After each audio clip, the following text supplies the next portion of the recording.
En marzo del 2018, en medio de pequeños incendios y grandes abrazos, escuché a un grupo de mujeres compartir sus historias. Cómo el padre de una entraba a su recámara cuando ella era niña y ella buscaba figuras en el techo para distraerse. Su mamá sabía, pero no decía nada por miedo a quedarse sola. Como otra abrió la puerta para salir de su departamento después de una pelea con el exnovio y él la volvió a cerrar de un azote, apuntándole un cuchillo al cuello. A los 15 años me tocaron sin mi consentimiento. Me preguntó, ¿te duele? Y dije que sí, pero él en lugar de detenerse lo hizo con más fuerza. Pero yo quería ser amada y pensé que si me quedaba callada y soportaba, eso iba a pasar. Según autores como Bosch y Ferrer, la violencia de género se sostiene en dos pilares. Uno, el sexismo, y dos, el mito del amor romántico. Según autores como Karandashev, el amor es un constructo social que depende de tu cultura y tiempo, es decir, cómo definían el amor de pareja en la antigua Roma, en el medievo, en los 50s. Pero aunque hay diferencias, en este lado del mundo el mito del amor romántico sigue un guión bastante específico. Es monógama, heterosexual y de preferencia blanco y hermoso, también es incondicional, irresistible y eterno. Somos seres incompletos buscando nuestra media naranja. Y el amor lo puede todo, así que si tu pareja te ama, aunque te trate un poco mal, va a cambiar por ti. Si tu pareja se pone celosa de forma injustificada, es normal. Los celos son una muestra de amor. Varios autores describen que esta visión del amor refuerza estereotipos de género e ideas sexistas, sobre todo del llamado sexismo ambivalente, la creencia de que las mujeres deben ser protegidas por los hombres, pero también controladas por ellos.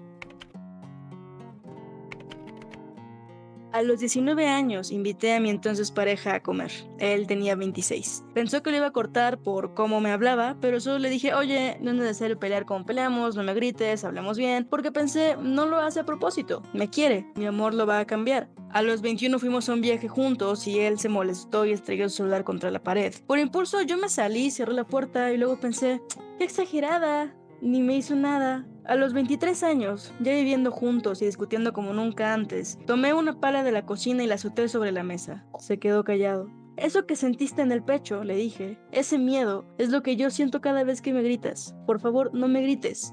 La siguiente vez que discutimos, azotó esa misma pala contra la mesa antes de gritarme. Dejé de escucharlo porque en mi cabeza solo podía pensar, lo hace a propósito. Es a propósito. Cuando salí de esa relación con ayuda de mucha terapia y un gran círculo de apoyo, mi papá me regaló un libro, El Invencible Verano de Liliana. Pensé mucho en tu relación anterior, me dijo, y yo no pude decirle que antes de esa relación yo ya había arriesgado mi vida por amor, que no era la relación más violenta en la que había estado. Ya había ido a lugares peligrosos, a horas peligrosas, por demostrarle mi amor a un hombre, ya había aceptado conductas riesgosas que no quería aceptar. Pero, ¿qué tal que no soy yo? ¿Qué tal que hay un problema sistemático? ¿Y qué tal que somos muchas? Según autores como Sánchez Hernández y compañía, hay una correlación directa y evidente entre los mitos del amor distorsionado y la violencia de pareja. Porque estos mitos hacen que el daño que sufren las víctimas sea minimizado. Según Oliveros, este amor tan relacionado con aceptar actitudes violentas ha sido influenciado por la cultura que hemos construido. Y cuando niños y adolescentes se socializan en esta cultura, reciben y adoptan mensajes sobre los roles que deberían tomar y practicar según su género, y sobre cómo cocinar la receta para una relación ideal.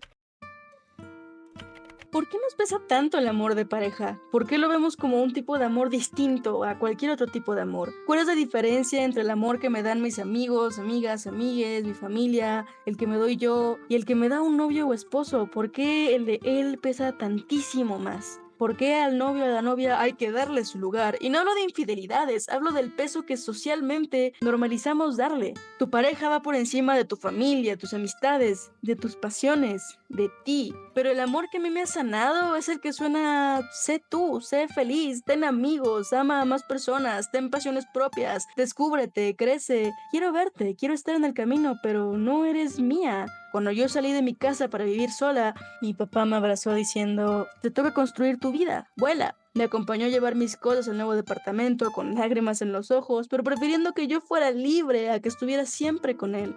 Y yo a los 15, a los 18, pensando que el amor era un yo lo dejo todo por ti, si tú me sigues a mí al fin del mundo. ¿Qué sentirían mis padres si supieran todo lo que realmente sufrí por amor? Las noches que casi no vuelvo, las noches donde me la pasé llorando, preguntándome cómo salgo de aquí. En algún punto del 2020 tuve que hacer una canción sobre el tema. y le puse carmín porque ese carmín de un beso para mí resumía todo.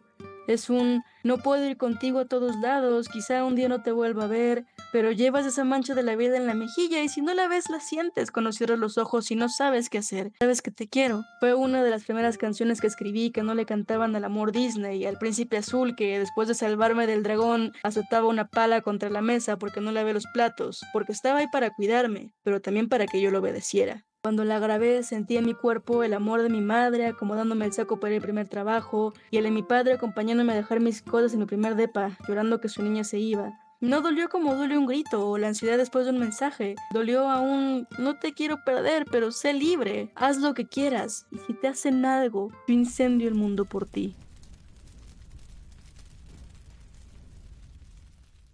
No te vengo a vender nada. Si quieres ser dueño de algo en ese sistema donde todo está en renta, abajo puedes bajar Carmín completamente gratis. No tienes que darme un email, nada. Si quieres, también puedes bajar las otras dos canciones que van a estar en plataformas cuando yo quiera, después.